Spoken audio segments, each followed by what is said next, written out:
I'm going down.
Alright, thanks for coming with me on this trip. I'll understand if you have to take a break at any point. Just find a safe place to stop and quit the game. Don't worry, I'll save your progress, always, even your mistakes. This game is a homage to a free game that came out in 2002, titled Sexy Hiking. The author of that game was Jazuo, a mysterious Czech designer who was known at the time as the father of B games.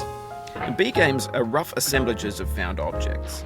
Designers slap them together very quickly and freely, and they're often too rough and unfriendly to gain much of a following. They're built more for the joy of building them than as polished products. In a certain way, Sexy Hiking is the perfect embodiment of a B game. It's built almost entirely out of found and recycled parts, and it's one of the most unusual and unfriendly games of its time. In it, your task is simply to drag yourself up a mountain with a hammer. And that act of climbing, in the digital world or in real life, has certain essential properties that give the game its flavor. No amount of forward progress is guaranteed. Some cliffs are too sheer or too slippery. And the player is constantly, unremittingly in danger of falling and losing everything. Anyway, when you start Sexy Hiking, you're standing next to this dead tree that blocks the way to the entire rest of the game. It might take you an hour to get over that tree, and a lot of people never got past it. You prod and you poke at it, exploring the limits of your reach and your strength, trying to find a way up and over. And there's a sense of truth in that lack of compromise. Most obstacles in video game worlds are fake. You can be completely confident in your ability to get through them once you have the correct method or the correct equipment or just by spending enough time. In that sense, every pixelated obstacle in Sexy Hiking is real. The obstacles in Sexy Hiking are unyielding, and that makes the game uniquely frustrating. But I'm not sure Jazuo intended to make a frustrating game. The frustration is just essential to the act of climbing, and it's authentic to the process of building a game about climbing. A funny thing happened to me as I was building this mountain. I'd have an idea for a new obstacle, and I'd build it, test it, and it would usually turn out to be unreasonably hard. But I couldn't bring myself to make it easier. It already felt like my inability to get past a new obstacle was my fault as a player rather than as a builder. Imaginary mountains build themselves from our efforts to climb them, and it's our repeated attempts to reach the summit that turns those mountains into something real. When you're building a video game world, you're building with ideas, and that can be like working with quickset cement. You mold your ideas into a certain shape that can be played with, and in the process of playing with them, they begin to harden and set until they're immutable, like rock. And at that point, you can't change the world, not without breaking it into pieces and starting fresh with new ideas. For years now, people have been predicting that games would soon be made out of prefabricated objects, bought in a store and assembled into a world. And for the most part, that hasn't happened, because the objects in the stores are trash. I don't mean they look bad or that they're badly made, although a lot of them are. I mean they're trash in the way that food becomes trash as soon as you put it in the sink. Things are made to be consumed and used in a certain context, and once the moment is gone, they transform into garbage. In the context of technology, those moments pass by in seconds. Over time, we've poured more and more refuse into this vast digital landfill that we call the internet. It now vastly outnumbers and outweighs the things that are fresh and untainted and unused. When everything around us is cultural trash, trash becomes the new medium, the lingua franca of the digital age. And you can build culture out of trash. But only trash culture. Be games, be movies, be music, be philosophy. Maybe this is what digital culture is. A monstrous mountain of trash, the ash heap of creativity's fountain. A landfill with everything we ever thought of in it. Grand, infinite, and unsorted.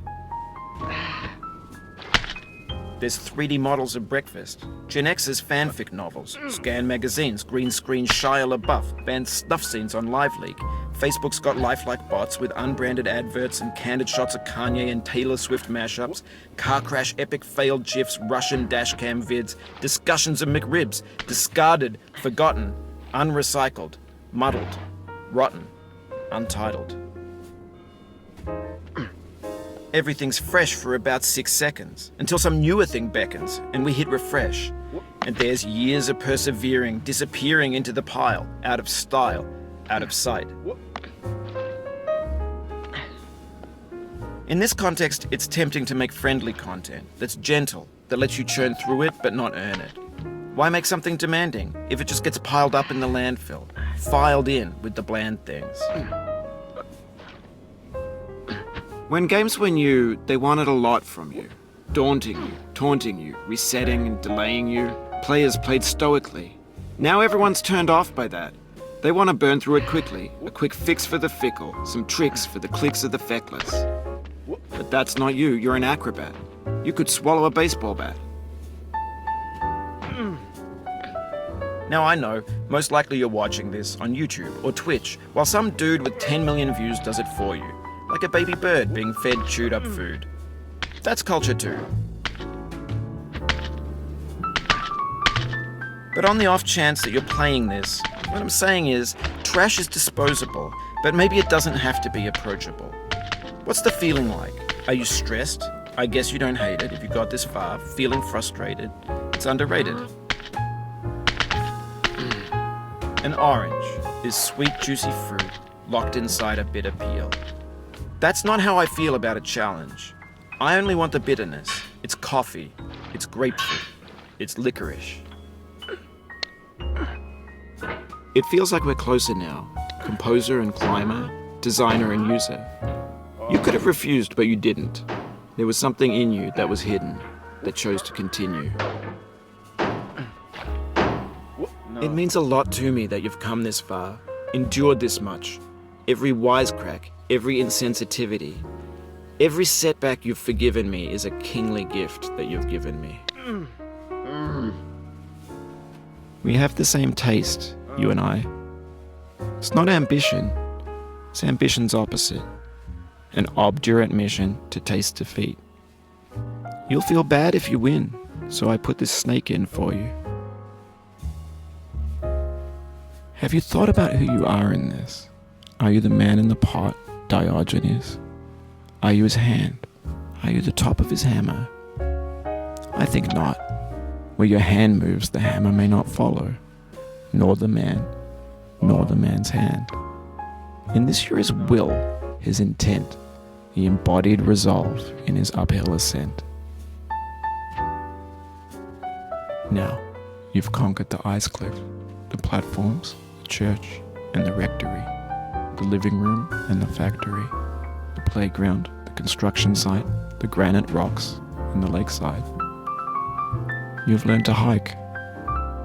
There's no way left to go but up, and in a moment I'll shut up. But let me say, I'm glad you came. I dedicate this game to you, the one who came this far.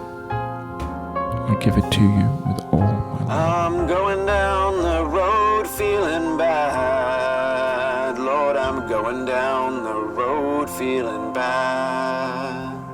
I'm going down this road feeling bad.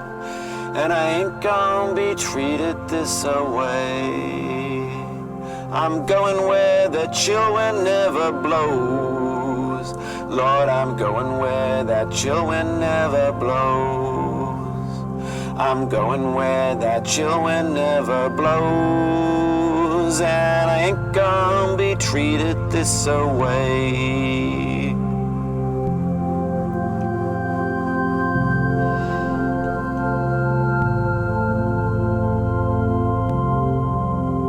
I'm going where the climate suits my cauldron. I'm going where my cauldron's never cold. I'm going where the climate suits my cauldron. I ain't gonna be treated this away.